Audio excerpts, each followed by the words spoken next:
the Den, so go tell a friend. The best podcast on earth's about to begin. We got jokes and news and movie reviews. After Dark NC-17 with the crew. Interviews with the best artists around. So like, comment, subscribe. The show's starting right now. Let's go. Like, comment, subscribe. The show's starting right now. Welcome to Down in the Den. It's your boy Marz, and as always, we have the most interesting and most illustrious guest, and today is no different. Along with me today, here in the den, well, not physically in the den, pandemic things, we have Jonathan Pritchard, the $1 Million Mind Reader. Jonathan, how are you doing today, brother? Hey, man, super glad to be here. Thanks for having me on. Oh, it's my pleasure. It's my honor. I always say we have the most interesting, intriguing guests, and your story may be the most intriguing of them all. So I am super stoked that you were gracious enough to come join us, and I'm very happy to have you on. Thanks, man. It has been a very strange journey. It's fun. Absolutely. So one thing that has always interested me was I was a little dork kid without being Harry Potter. I wanted to be a magician so bad. I thought David Copperfield was the coolest. He had supermodels. He made jets disappear. David Blaine was awesome, a little bit more low key. Chris Angel, we have all of those. You're not a street magician, but your origins were as a mentalist. So for those who don't know, and I assume it's probably a lot that don't know the difference, give us a little bit of your origin story. So a mentalist is a flavor magician. That's somebody that has specialized in mind reading tricks. So you're talking about David Blaine, street magic, walking around, doing tricks with straws and just stuff around the street, coins, that kind of thing. Copperfield, big illusionist, making jumbo jets disappear, that kind of thing. Chris Angel, a phenomenal stage magician. I had the honor and privilege of consulting with him for a national TV project that was several years ago. Got flown out to Vegas and put up at the Luxor. That was a pretty sweet deal, and working with him was really a wonderful opportunity and eye-opening of what it takes to build a business that big. So my background of how I got into it is I grew up as a nerd too, right? Just like, oh, this will be my way of making friends. If I can make people laugh or amaze them, then that's my ticket in. And I just never grew out of it, really. So I started out with the more magician-leaning kind of stuff, and then gravitated to the mind reading because that tended to be the kind of thing that would freak people out. And as a 13-year-old kid, that was really fascinating. So that's why I specialized in that. And also, I didn't have a lot of money to buy a jumbo jet to disappear it, right? So it was a lot less expensive to be a mentalist than it was an illusionist. So that factored in too. And over the years, I've just gotten more and more fascinated, not just by the tricks and how this trick works or that trick works. I'm more interested in why tricks work in the first place. What is it about our wiring as human beings, our operating system? What's janky about it that makes magic tricks even possible? Once you understand that, you basically get admin privileges to the human operating system and can make it do some really wacky stuff that most people have no clue is possible. So it's really like mind hacking, and if you break it down to the lowest common denominator, it's just really kind of hacking the mind and seeing that. I guess it really unites us, because if it works on so many people, we all must have something deep down in our mitochondria that is the same. So that's exactly. Very awesome. And I love that answer. We have a lot of entertainers, singers, artists. You've got your history of entertaining. We always have that one thing in common. We just wanted to make people like us. And then it becomes, with me, comedy, entertainment. Oh, if you can like me, it goes on, and that's, you make it into a career. So that is super, super awesome. Now, you have transitioned from the entertainer to really making it into a business, and that intrigues me. You've worked with, I looked in your history, a lot of the top Fortune 500 companies, State Farm, BP, just to name a few. And tell us a little bit about how you transition from being an entertainer to really manifesting this into a quite successful business. Thank you. A big part of that was doing the stage show. I did the college circuit and still do college shows. So, college students are one of my favorite audiences because they're still young enough to be excited about life, but haven't been beaten down by life yet, right? So, they're still full of hope and possibility. And then I do what I do. I do my 70-minute theater mind reading show where I'm predicting the future. I'm influencing people's choices. I'm doing all sorts of stuff that should not be possible. They know for sure it's not possible, but Jonathan just did it. So then the autograph line after, people would be saying, man, I can't even imagine doing what you do for a living. And over the years, it hit me. They mean that in two ways. First one is, I can't even imagine how that kind of trick works. Like, are you sure you're not really psychic? Because that's the only answer I could come up with. So I was like, no, it's just really good tricks. I wouldn't be a professional if they weren't that good. So I appreciate your vote of confidence, but no, I'm not psychic. The second way that they mean that is, I can't even imagine how you make this a living. Like, how in the world do you get paid to be an entertainer? Because there's so many people who say they want that life, but then they just can't bridge that gap to making it a full-time thing. Right. So I would talk to students after the show, and I started getting emails back 2-3 years later. Hey, thanks for taking the time to talk to me about that.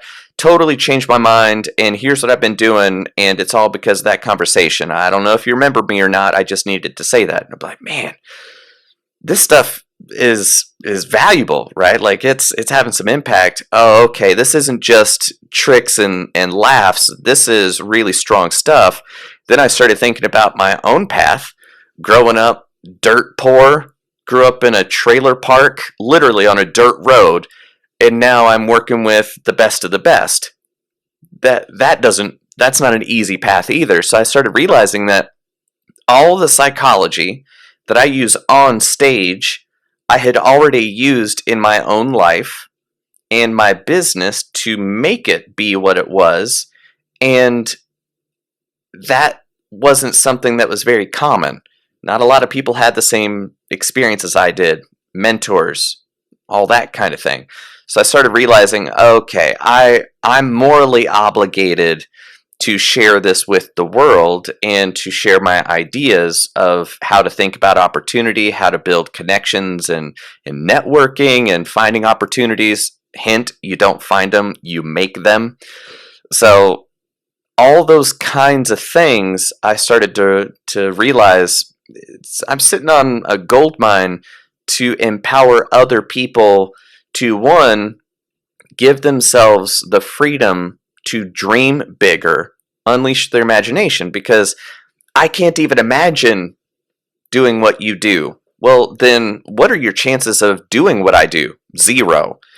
And if you can't even imagine something for yourself, you don't even know what success looks like for you, well, then you're going to be chasing somebody else's flavor and then have a lifetime of wasting your potential, then look back and go, I didn't live my life. I didn't even know what I wanted. So helping people understand you could have the freedom to imagine a life that fits you. It's just that most people allow, well, I wouldn't even know how to make that happen to keep them from dreaming in the first place. So that's how I started expanding from entertainment into education and coaching, and then training for corporate audiences and sales teams and negotiation skills and all those kind of high return skills that are basically like turbo juice for whatever it is that you want to do. Whether you want to weave baskets, you want to do this, you want to sell lemonade, I don't care. Public speaking skills, negotiation skills, sales, being able to ask for the opportunity, those will help anybody do anything that they want to do. Absolutely. And that is key, the communication skills. It doesn't really matter if you have a 4.0 GPA, if you can't get your idea to the masses and present it in a way that people want to accept, it really doesn't matter what you say. And they always talk about how C students end up making more money than a lot of the A students, because the C students are generally the ones that are a little bit more chatty. They had the communication skills. And I think that's really key now, because everybody is this. This is all you see all day. Some of my younger family members, they'll text me and I can't understand a word they're saying, because they've shortened the English language so much that it's just icons, and it's almost back to hieroglyphics. It's amazing how we've gone 360 with emojis. I'm like, this isn't new. I don't know if you guys have ever heard of Egypt, but the first emojis were on some of the pyramids in Giza. So that it really interests me, because I come from a history of corporate America. I think we all, when we're younger, we have dreams. I want to be an astronaut. I want to be Spider-Man. And like you said, the life beats you down, and then you say, I just want to pay my bills, and I want to do this. So having a history in corporate America, I've gone from sales to, insurance and different types of industry. That's my background. It's very interesting how you mentioned like negotiation skills, being able to mention that. Now, your company is called the Hellstrom Group. Hellstrom? Am I pronouncing that right? Hellstrom, yeah. Awesome name. That's actually one of my favorite comic books. So tell me, how did corporate America latch on to your ideals and your system, and how you were able to just really transition that into, like you said, a business that's helping all of these Fortune 500? What did they see in your program that really attracted them? Let me see. I guess a little bit of background of the company name will explain a lot of the philosophy of why it exists in the first place. And back in the 1800s, there was a performer, Stuart Cumberland, who did a thing called contact mind reading. And he would hold somebody's wrist and have them think of some thing or object in the room, and he would just be able to walk around and then find it. And it was based on micromuscular movements. The ideomotor response is the technical term for it. And then he became world famous. And then there was this guy in Germany, when Stuart came to do his shtick there. Then this guy was like, oh, I want to learn how to do that. And then he got even more world famous, and his name was Hellstrom. So that contact mind reading became known as Hellstromism. And the idea is, when you create connection, that's the conduit for success, right? So success through connection is my philosophy. And I truly believe that business is the best way to make the world a better place, because a business doesn't live long if it doesn't create more than it takes to create it, right? Right. So it is a creative endeavor. So businesses make more value in the world than they consume. So that's a net positive right there. So then every employee is there to do a job. Well, they're not there to do the job. They're there to provide for a family, to save up for that trip, or whatever it is that fuels their day-to-day life of showing up at work. Well, if you help them be more successful at that job, you're helping them be more successful for the reason why they're at their job. Then they're more successful at work. That means that their clients and customers are better off, because they're getting better quality for less energy. So that's a net win there. The CEO is better off, because now the company is producing more by using less and reducing their liabilities. I'm better off because I'm getting paid, and I love having money. I've done the not having money stuff. Sure, That's money good. doesn't buy happiness, but broke doesn't either. So I'd rather have the money than not. So I can't help too many people if I'm busted too. So that is a win-win-win-win scenario, right? To help companies. So Absolutely. that's why, for me, the most moral thing that I can do for the most people in the shortest amount of time is to help companies be more successful by doing ethical business.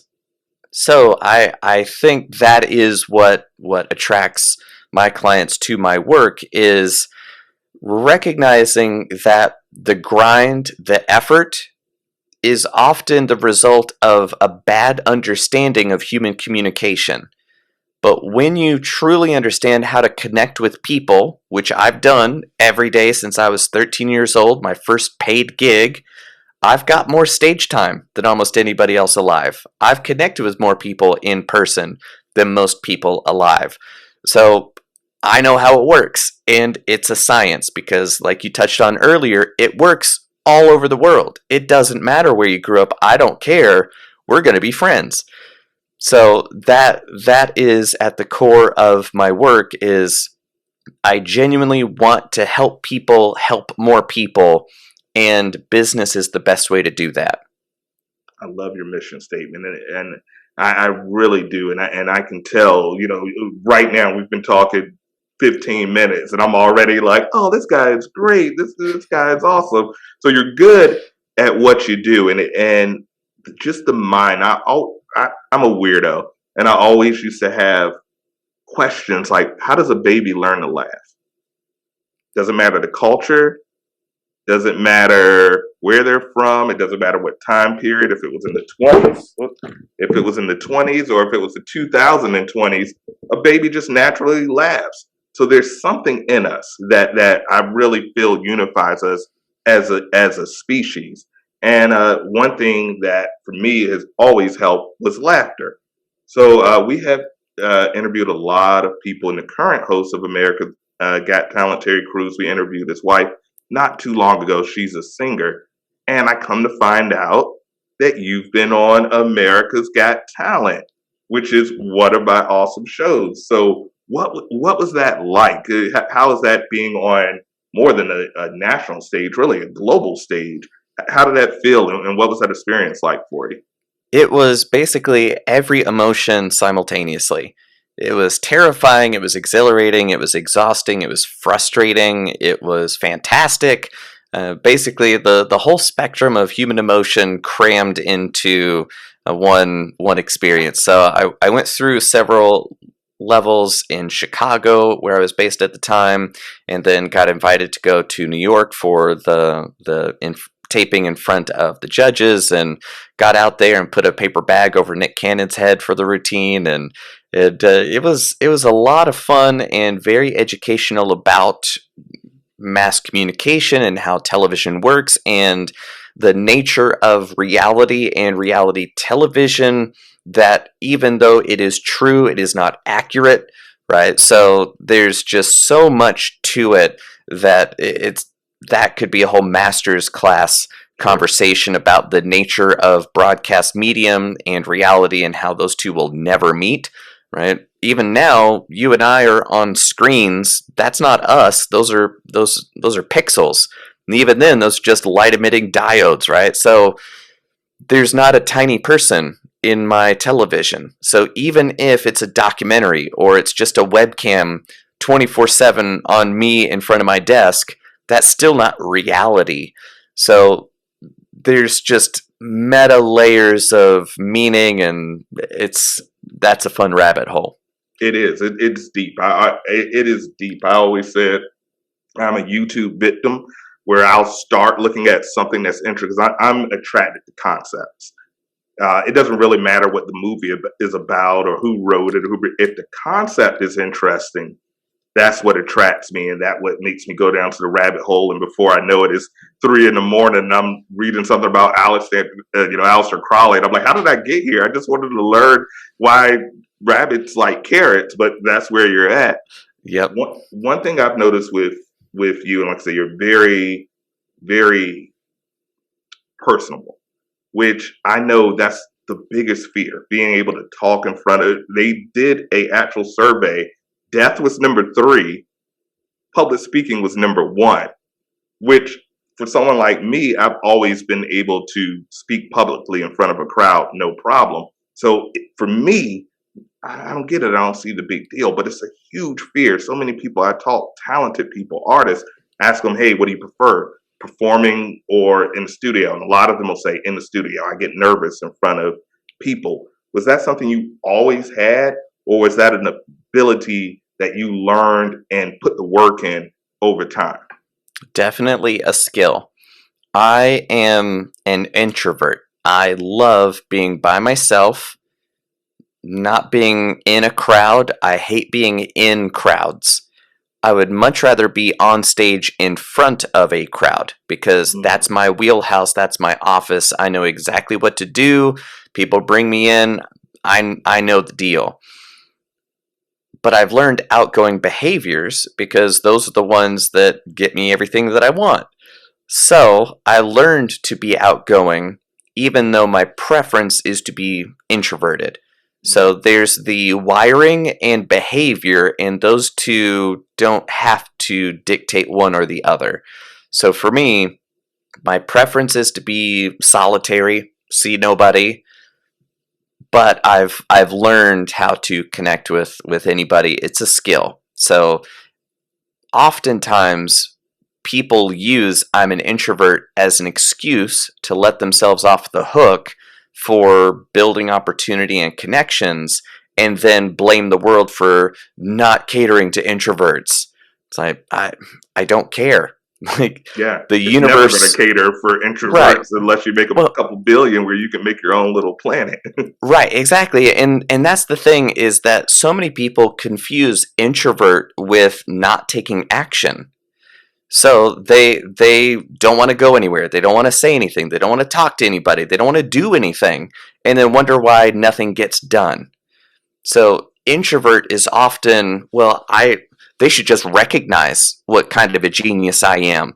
How? What have you made? What have you done that will show them the genius that you are? Oh, you just feel like a genius? You believe you're a genius? Well, where's the proof? Where's the fruit of your actions? Oh, there aren't any? Oh, okay. But it's just because you're an introvert. Sure, sure. Uh-huh. it it's amazing, and the wisdom, because that whole motto, my grandmother, who was to me one of the smartest and wisest people I've ever met, grew up in the South in the 30s, did not have an formal education, worked on a farm her entire life, but taught me and several other grandchildren how to read when she couldn't read herself. She would literally have a newspaper upside down and would teach us what's that word. With just saying what's that word enough for her confidence was enough. And I didn't know until she passed away. I'm like, what do you mean she didn't know how to read? And I started thinking about it. I was like, the newspaper was upside down. But she used to always say a closed mouth doesn't get fed. And that's really right in line with your, you may naturally be an introvert, but if you want to succeed, you're going to have to apply yourself and put that skill set into motion, into action.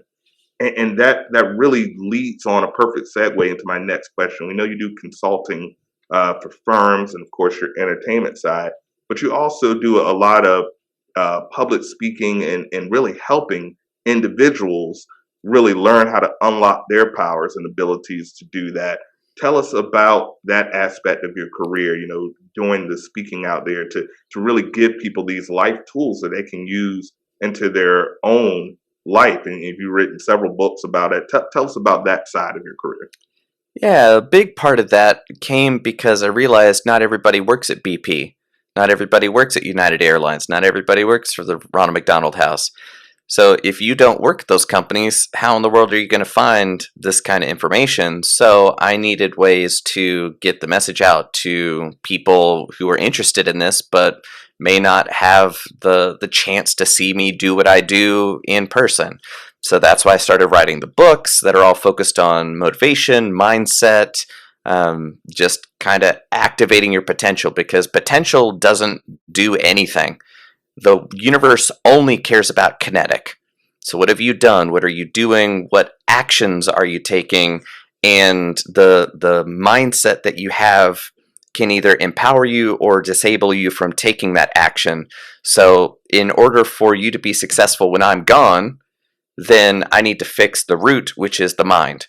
Because the mind drives the intention drives the actions create the results. So if I can help you rewire how you're thinking about things, then that's awesome sauce. So wrote several books about it from the mind perspective and then from the body up from terms of martial arts. Martial arts is just a science of taking action. That's all it is. So those books are there, and I started a project called Elite University. So that's actually the URL, elite.university. That's it. And that's where I'm sharing the courses on mindset and sales and setting up different structures for business and just a lot of those high return, low effort skill sets like web design, sales, copywriting, those kinds of things that can empower you to live anywhere. It's like I moved to the hills, North Carolina because of the internet. I don't need to be in the heart of anywhere because I'm online, which is everywhere, right? So teaching people how to do that in a way that I can spend my time once and then give it to people a million times, to me, that's a winning proposition.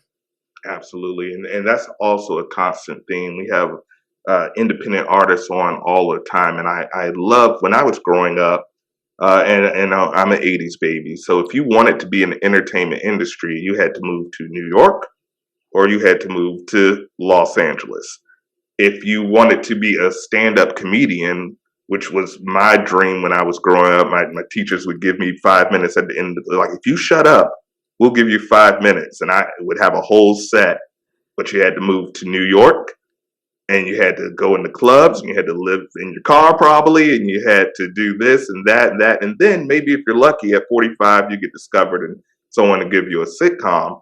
But with technology, you can have your own independent studio and put your content on a phone and it will get more clicks than somebody that's been selling out a club for 200 people in a nightclub, and you can go viral with tens and tens of millions of people. So it's a great time to be alive. It's a great time for content creators, a great time for creative people in general. And one of the aspects of your story that was super interesting to me, because I'm like, this guy needs a Dos Equis commercial because he's one of the most interesting men in the world. And you touched on it. You've been doing martial arts for almost a decade now, or maybe even longer. Yeah. And it's I'm not even gonna disrespect the name. Pronounce the type of martial art. Wing Chun Kung Fu. I was not right, so I'm glad I told you. I definitely was like Wu Tang, and I'm like, no, that's someone else. So I've always had a desire to do some type of martial arts, and 80s baby. I grew up in the Karate Kid doing crane kicks, thinking I'm going to be a martial artist, but the dedication was just something I had more dedication to cheesesteaks. What is something that you've learned from martial arts that you've been really able to transfer into your career? Boundaries. That's all it is. Without a structure, there is no boundary.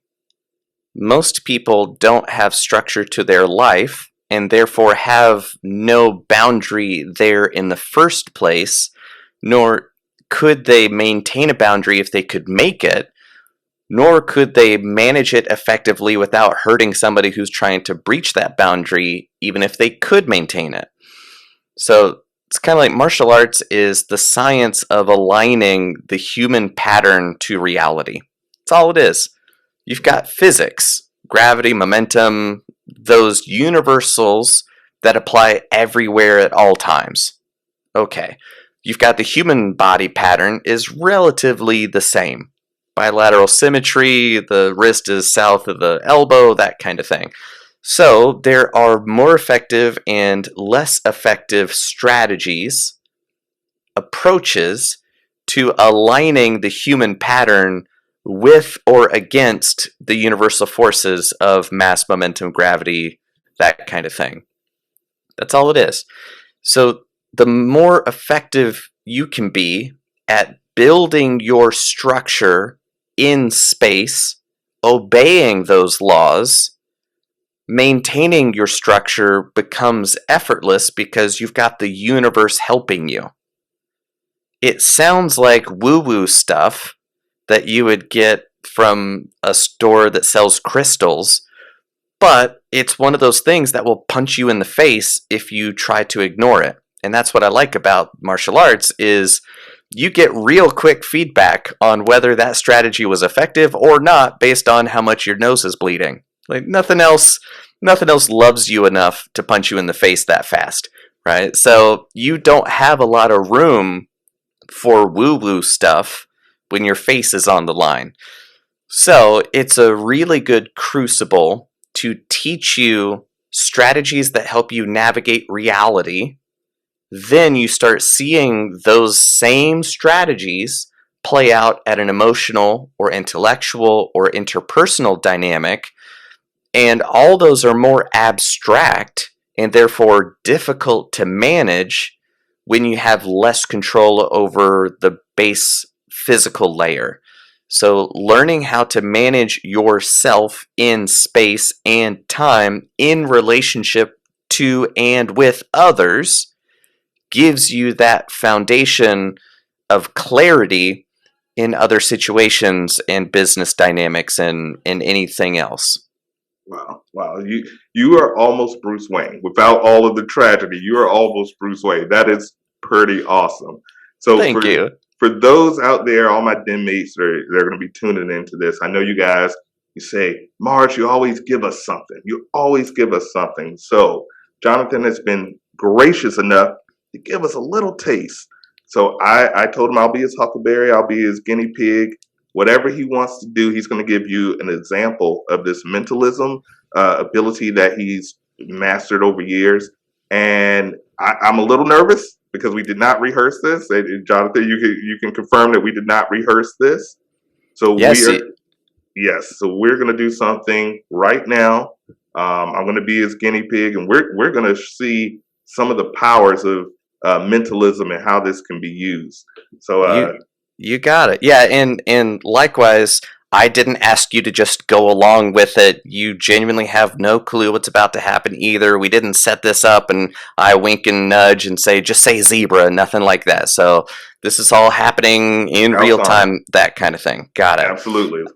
So what I like to demonstrate is the power of influence, because people often say, oh, so you're really good in negotiations. Well, you couldn't influence me, because I know you're trying to influence me, and therefore it would kind of negate the power. And like, yeah, no, that's not it. Even though you know exactly what I'm trying to do, it'll still work. So the context that we're going to do is use a pack of cards as the kind of environment that we're going to be negotiating within.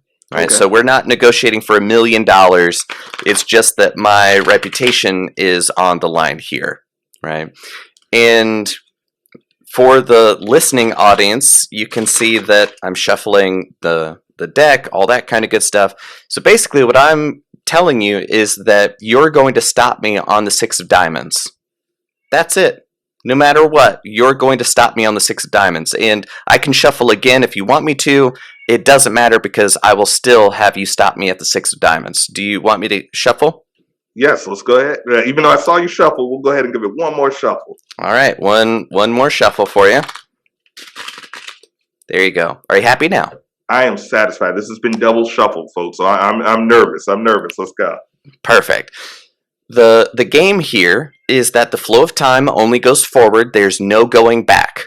Okay. But I will give you multiple opportunities to change your mind about where we stop, if that makes sense. That's right? Fair. Because we're going to take cards off, and if I pull the card off, that's not what we're stopping at. We're going to go for the next one, right? So all you have to do is say stop anywhere you want, and I will stop. And as you can see, they're not all the 6 diamonds. They're all different cards. And anytime that you want, you just tell me stop, and I will stop. Okay. Stop. Okay, you stopped me. The Jack of Hearts was there, and this next card would be the card that you stopped me at. Correct. Now, before I'm looking, I again want to give you the option to change your mind. There's no going back, but there is still going forward. So we could stay with this card right here, but later you're going to think, that mind reader didn't give me another chance. I know he explained it at the beginning, but I didn't really understand it. So I wish he had given me the choice to keep going, And I guess everybody just stops after that much time. So I really wish I would have changed my mind. Now, again, don't let me influence you. You can Okay. stay here or you can still go. It's your choice. But do you want to stay here or do you want me to keep dealing some more cards? You know what? I'll stay. I'll stay. You'll stay. I'll stay. Just so you understand, 90% of people stick with their first choice. It's the sunk cost fallacy. They think, well, since I made a mistake, I'm just going to keep making the mistake, and I'm not going to change my mind. So they stay with that card. So I don't want to influence you. I'm normal. This proves that I'm with 90% of the people. I'm not as crazy as people think I am, but not as much. So okay, I'll stick. I'm good. So this is the card that you stopped me at. If you had gone one more, it'd be the 3 of spades. If you had gone 2 more, it'd be the 8 of spades. So you can see that it would be other cards, yeah? This is the card that you stopped me at, Correct. Which is the 6 of diamonds.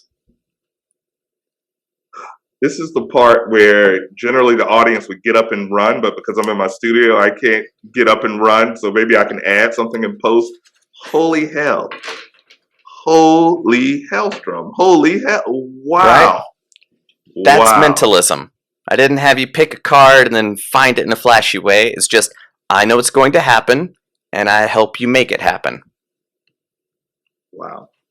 That was interesting. I don't think I've ever actually been a part of a trick, and now I understand. Now, when I was like, "Oh, these people just run around," but that was, I vow to you guys, completely off the cuff, unrehearsed. I almost changed it. I was like, "No, he's trying to influence me. I will not be influenced." But damn it, if you didn't. Wow, that was amazing, Jonathan. Kudos. That was awesome. That was very awesome.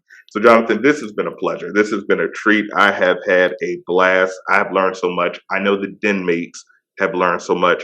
Please let everyone know, and we'll put everything under when we get this in post. We'll put everything there. Let everyone know where they can find you, how they can get with you, where they can get the books, where they can take the courses. The floor is yours. Thank you. And it really is an honor to share my ideas with the world, so I definitely appreciate it. The best place for anybody who's interested is to go to jonathanpritchard.me. That's my hub. That's where I put everything under the sun. You can find my book, Think Like a Mind Reader, Wing Chun Life Physics, Perfect Recall, which is about improving your memory, Learn Like a Mind Reader, which is the meta skill of learning how to learn so that you waste less time with anything new. Like if you wanted to learn Chinese like me, then you could do it faster than you would otherwise. Social media, I'm most active on Twitter. My username changes every once in a while, so I'm pretty sure that anything I give you now, I will change it in 6 months because I just love making it confusing. So the best place to go is jonathanpritchard.me, and then you'll have links to all my social. Awesome. Well, we'll put this link, guys. Father's Day just passed, so if you have a dad that may not remember as well as he used to, hey, maybe this is a skill that can really help them. If you're in college, for the young kids, I know school just let out and a lot of people graduated. Congratulations to all the kids that graduate. This is going to help you. Don't be in school like me for 4.5 years to get the bachelor's degree that you don't use until you get into your late 30s because you didn't have the tools that can really help you and focus. And Jonathan, he's a perfect example of when you channel and focus your mind and your body, how you can do great things. So once again, we thank you. It was more than entertaining. It was educational. So that's something that is a bonus. We like to entertain people, but if we can edutain, that's even better. Jonathan, it's been a pleasure. I thank you again for joining us. And once again, as always, guys, thanks for tuning into the D.E.N. Deuces. So like, comment, subscribe. The show's starting right now. Let's go.